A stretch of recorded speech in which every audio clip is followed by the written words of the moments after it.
Sindaco, una struttura importante oggi dedicata proprio a Camilleri nel giorno del suo compimento dei 97 anni.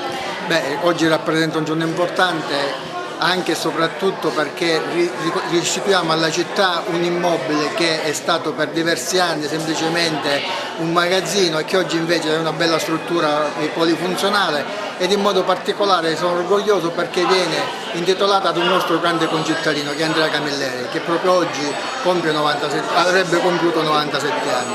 Quindi ha una duplice funzionalità, quella di ridare alla città una struttura importante, ma anche di intitolare, perché merita di essere intitolata ad un grande uomo che è stato Andrea Camilleri, una struttura che sarà al servizio della gente e di tutti quelli che vorranno usufruirne. È chiaro che questo è il primo passo di un progetto che prevede anche la ristrutturazione di altri locali, perché gran parte dei locali di proprietà comunale sono stati abbandonati nel tempo. Noi abbiamo voluto e continuiamo a volere la necessità che questi magazzini, perché ormai sono dei magazzini abbandonati, ritornino ad essere fruibili dalla collettività, e poiché sono delle strutture importanti ci impegneremo in tal senso e faremo in modo che la collettività ne possa usufruire. Una struttura importante oggi quella che si inaugura qua a Porto Empedocle dell'Umpli, alla presenza anche del massimo esponente regionale, il dottore La Spina. Ecco, voi qual è stato il contributo che voi avete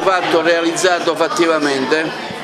Sì, oggi inauguriamo questo centro culturale e recreativo di informazione, accoglienza turistica e di promozione dei prodotti locali, che abbiamo realizzato grazie a un finanziamento del PSR Sicilia 2014-2020, assessorato regionale all'agricoltura, che ci ha consentito di mettere in rete 12 prologo del territorio della provincia di Agrigento e di realizzare questa struttura. Ma questo è il completamento della prima fase, perché la seconda fase del progetto prevede la realizzazione di itinerari turistici all'interno della nostra provincia, dei video promozionali dei prodotti.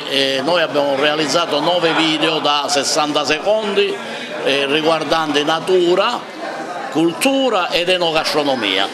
Poi abbiamo realizzato un video globale che abbraccia tutto il territorio di circa 5 minuti. Ma ancora ci saranno altre cose, il centro sarà dotato di biciclette da mettere a disposizione dei turisti, dei visitatori, ed altro ancora che riguardano la seconda fase del progetto. Quindi con questa inaugurazione noi abbiamo concluso la prima fase. Allora abbiamo pensato, quando abbiamo ideato e il Comune ci ha dato in comodato d'uso gratuito questo splendido locale che era abbandonato da 30 anni, abbiamo subito pensato di intitolarlo alla memoria del nostro grande scrittore empedoclino Andrea Camilleri. La famiglia è stata ben disposta, e quindi oggi che la cerimonia di inaugurazione l'abbiamo fatto proprio oggi, 6 settembre, che è l'anniversario della nascita di Andrea Camilleri, 1925. Oggi Andrea Camilleri avrebbe fatto 97 anni. Una struttura importante che oggi viene inaugurata proprio nel giorno dell'anniversario della nascita di Camilleri, ma insieme a questa il Comune ne valorizzerà altre. Ne parliamo con il vice sindaco di Porto Empedocle. Intanto vogliamo fare i tanti complimenti alla Proloco per questa bellissima struttura che metterà a disposizione anche nostra come Comune, delle associazioni del Paese, e voglio ringraziare in particolar modo l'ingegnere Savatteri, che si è sempre speso per il nostro Paese e ha sempre creato tante bellissime iniziative e opportunità per i nostri giovani.